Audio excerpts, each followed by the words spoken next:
Bon, sans vouloir vous vexer, je suis pas sûr que ça touche énormément de personnes dans cette pièce.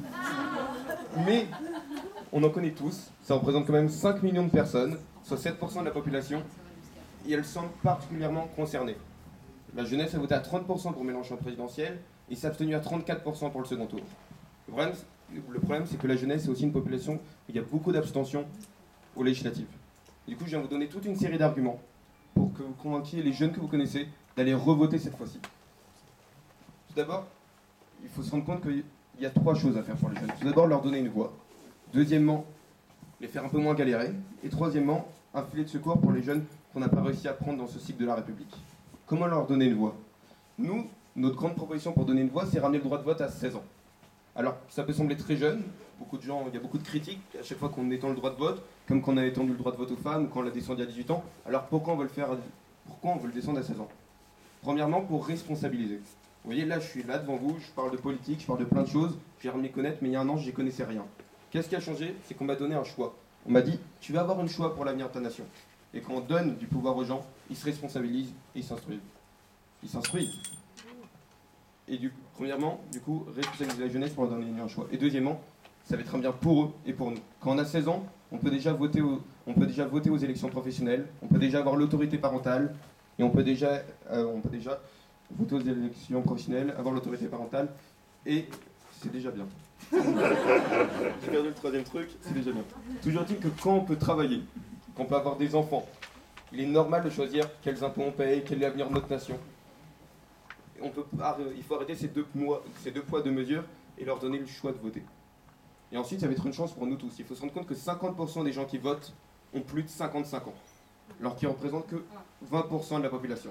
C'est-à-dire qu'il y a une énorme différence d'âge entre l'âge moyen de l'électeur et l'âge moyen et la représentation dans la population. Descendre le vote à 16 ans va permettre de le descendre, qu'on ait une meilleure représentation de ce que veut la population pour la nation. Pour ceux qui sont fans de « oui, mais où ça existe ailleurs, il nous faut un modèle », et bien ça existe déjà ailleurs. L'Autriche y est déjà mis. Ils ont ouvert les élections aux jeunes de 16 ans pour tout type d'élection, et même l'Allemagne, dans certains Länder, on peut voter aux élections régionales et locales quand on a 16 ans. Ensuite, je vous ai parlé de les faire un peu moins galérer durant leurs études. Alors ça, on a 2 grandes mesures phares. Premièrement, l'allocation d'autonomie qui serait de 800 € par mois. Ça ressemble pour beaucoup de gens, nous disent ça ressemble à une bourse. Mais non, déjà c'est ouvert à beaucoup plus de gens, parce qu'il y aurait les boursiers et tous les jeunes dans les filières professionnelles. Ce serait bien sûr sous condition de ressources et sous condition de suivre en même temps une filière, suivre en même temps une école ou une filière pour apprendre quelque chose. Mais ce serait ouvert du coup à tous ces jeunes. Déjà ce serait 12 mois au lieu de 10 comme pour aujourd'hui la bourse. Ça change beaucoup de choses pour les jeunes. Parce que souvent, quand on prend un appartement, quand on a quelque chose, il faut continuer de le payer pendant ces 2 mois. Ensuite, il faut se rendre compte qu'il y a une grande influence entre le revenu de nos parents et le choix de nos études. Selon l'Observatoire national de la vie étudiante, alors que les petites études, donc BTS, DUT, qui durent à peine 2 ans, représentent 15% de la population moyenne, ça représente 25% des boursiers. C'est-à-dire que selon le revenu de nos parents, nos choix de nos études changent. Deuxièmement, même au sein de nos études, la réussite dépend de l'argent et du travail qu'on fait. Il semble que, selon une étude de l'INSEE, sur 1600 élèves qui ont fait passer le même examen, il y avait 60% de réussite pour les étudiants qui ne travaillaient pas et 40% pour les étudiants qui travaillaient.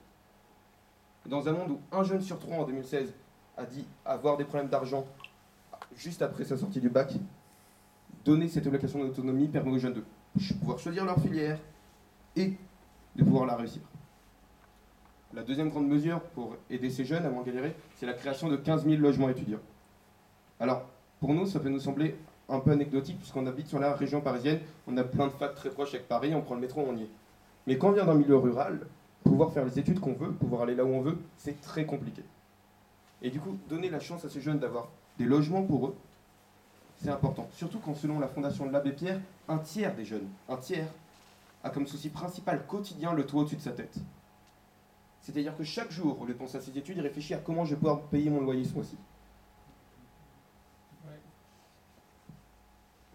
Quoi ? Il n'y a pas que les jeunes. Il n'y a pas que les jeunes, oui. Mais quand même, en même temps que les études, penser chaque jour, c'est quand même un gros problème aussi pour cette jeunesse. Ensuite, tout ce qui est l'idée de filet de secours. Donc ces jeunes qu'on n'aura pas réussi à amener dans ce chemin de la République, via l'école, tout ça. Il y a 2 grandes mesures. Premièrement, la création d'un service citoyen qui durerait 9 mois, qu'on ferait tous avant nos 25 ans. C'est pas un service militaire, il peut avoir une formation militaire au début, mais qu'on a le droit de refuser. Et ça, le grand but, c'est brasser la jeunesse. C'est-à-dire que tous les jeunes vont aller aider les personnes âgées, vont aller aider les jeunes autour, vont aller aider les sapeurs-pompiers, vont retrouver le coup d'être citoyen et vont se remélanger. Durant ce service citoyen, il y aura un test d'aptitude d'écriture, de lecture et de mathématiques. Et le permis de conduire sera payé et aujourd'hui coûte en moyenne 1 400 €. Ça veut dire qu'on aurait une jeunesse qui finirait à 25 ans avec le permis de conduire, savoir lire, savoir écrire, savoir calculer et qui serait prête à rentrer dans la vie active bien, de manière correcte. Le deuxième truc, c'est remplacer ce qu'on appelle les emplois d'avenir par des contrats jeunes.